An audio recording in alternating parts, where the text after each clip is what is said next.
संत महात्मा परम प्यार से बोलिए धन्यकार जी। अक्सर प्रकृति की तरफ देखते हैं, सुबह सुबह मॉर्निंग वॉक होती है, बड़ा आनंद आता है, बड़े मन को सुकून मिलता है। जब वृक्षों पे नज़र डाली जाती है तो बहुत सारे वृक्ष क्या होते हैं, पतझड़ हो जाते हैं, सुंदर दिखाई नहीं देते और पतझड़ में ही खड़े रहते हैं। और दूसरी तरफ दूसरे वृक्षों पर नज़र डालती है तो वो बहुत खुशहाल होते हैं, हरे भरे होते हैं और काफ़ी हरियाली होती है। कुछ समय के बाद होता क्या है, जो वृक्ष सूख गया था, जिस वृक्ष ने अपने पत्ते गिरा दिए थे, कुछ समय के बाद वो वृक्ष हरियाना शुरू हो जाता है, उस पर पत्ते आ जाते हैं, उस पर सुनहरी छा जाती है और वो देखने में बहुत अच्छा लगता है। और उसके उपरांत जो वृक्ष हरियाली थे पहले से, और अब देखते क्या है, वो धीरे धीरे पतझड़ हो गया है, वो वीरान से लग रहे हैं धीरे धीरे। तो इस प्रकार से बदलाव आ गया है।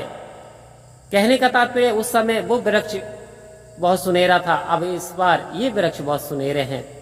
ठीक इसी प्रकार से प्रकृति हमें सिखा रही है कि चंद्रमा में भी क्या पूर्णमासी होती है, कि चंद्रमा भी कभी घटता है कभी बढ़ता है, और कहते हैं अमावस्या में तो पूरी तरीके से गायब ही हो जाता है।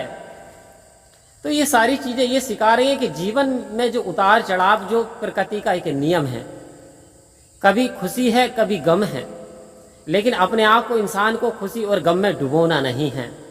क्योंकि सीखना है कुछ, हमें वृक्ष से भी सीख सकते हैं। पत्ते गिरा करके भी खुश है, और कुछ दिन के बाद क्या होता है, जब वो पतझड़ होता दुखी होता है, लेकिन पतझड़ के बाद में उस पर हरियाली आ जाती है, यानी उसकी खुशी वापस आ जाती है। ठीक इसी प्रकार से इंसान के पास भी समस्याएं आ सकती हैं, परेशान हो सकता है, लेकिन हमेशा के लिए परेशानी रह नहीं सकती, हमेशा के लिए इंसान दुखी नहीं रह सकता। क्योंकि जब रात बीतती है तो सवेरा हो जाता है, और जब सवेरा होता है संत महात्मा, तो जीवन में उसकी बड़ी खुशियाँ आ जाती हैं।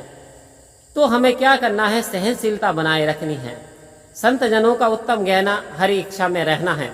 यदि वास्तव में हमें उत्तम गहना आभूषण धारण कर लिया है, परमात्मा की रजा में यदि हम राजी हो गए हैं, तो वास्तव में इस संसार में हमें हरियाली हरियाली नजर आती है, हमें फिर पतझड़ नजर नहीं आता, कोई बेगाना नजर नहीं आता, पराया नजर नहीं आता, सभी अपने नजर आते हैं। फिर हमारी नजर सतगुरु की कृपा से ऐसी दृष्टि बन जाती है, वही वाली बात कि जिधर देखता हूं उधर तू ही तू है, हर से में जलवा तेरा हूबहू है। आओ संत महात्माओं, सतगुरु ने वो कीमती दात हमको दे दी जिसके लायक हम नहीं थे। हमारी नजर बदल दी, सोच बदल दी, हमारे सितारे बदल दिए कि साहिब मुझे ही देख लो हीरा बना दिया। मुझे कौन पूछता था तेरी बंदगी से पहले, एक बुझा सा दिया था तेरी रोशनी से पहले। आओ संत महात्माओं, जब तक दिए में तेल भी है, बाती भी है, लेकिन किसी ने यदि जलाया नहीं तो वो रोशन नहीं हुआ, उसने दूसरों को उजाला नहीं दिया। ठीक इसी प्रकार से परमात्मा तो हमारे अंदर ऑलरेडी पहले से विराजमान है, हम परमात्मा में हैं, लेकिन किसी ने ये जानकारी ही नहीं दी, ये परमात्मा है, ये तेरा असली घर है। आओ संत महात्मा, जो आत्मा असली घर को पा लेती है तो फिर झूमना शुरू कर देती है। फिर चाहे भक्त कबीर हो या भक्तनी मीराबाई हो, कि पायो जी मैंने नाम रतन धन पायो, वस्तु दी अमोलक गुरु ने कर कृपा अपनायो। कहते कृपा करी मेरे गुरु ने, तब मैंने इस परमात्मा को अपना लिया, कृपा करके मेरे गुरु ने, ये मेरे गुरु की कृपा है। तो आओ संत महात्माओं, क्या हम गुरु का धन्यवाद दे पाते हैं, सतगुरु का धन्यवाद दे पाते हैं? जब हम खुशहाली में भी होते हैं तो हम थोड़ा बहुत धन्यवाद दे देते हैं।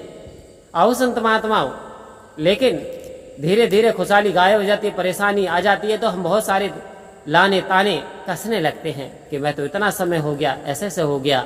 आओ संत महात्माओं, जीवन का नियम है, उतार चढ़ाव जीवन में भर चलते रहेंगे, लेकिन हमें सेवा सत्संग सिमरन यदि हम ये लगातार करते रहे और इस निरंकार पे विश्वास बनाए रखे, सदगुरु के हमने वचनों को पालन कर लिया, तो वास्तव में कोई भी पिता ऐसा नहीं होता जो अपनी संतान को ये चाहे वो परेशान रहे।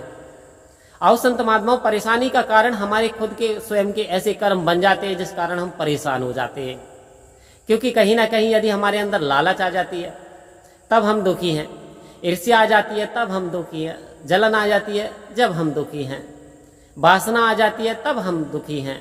कि कामी क्रोधी लालची इनसे भक्ति ना होए, भक्ति करे कोई सूरमा, जात वर्ण कुल खोए। आओ संत महात्माओं, सतगुरु तो इशारा दे रहे हैं, ये सारे विकार हैं तो भक्ति फलीभूत नहीं होती। हमें इन विकारों को धीरे धीरे त्याग देना है, क्योंकि टू एरर इज ह्यूमन, गलती ही मनुष्य है, मनुष्य का नाम गलती है, गलती हो सकती है। तो आओ संत महात्माओं कृपा करो, गलती त्यागी भी जा सकती है, निरंकार को धारण भी किया जा सकता है, वचन पे चला भी जा सकता है। यदि हम ऐसा कर पाते हैं, सतगुरु के वचनों को अपना पाते, तो हमारा जीवन बड़ा सुंदर, सरल और सहज बन जाता है और मन को फिर शांति ही शांति मिलती है, फिर जीवन सफल बन जाता है। आओ संत महात्माओं परम प्यार से बोलिए धन्यवाद।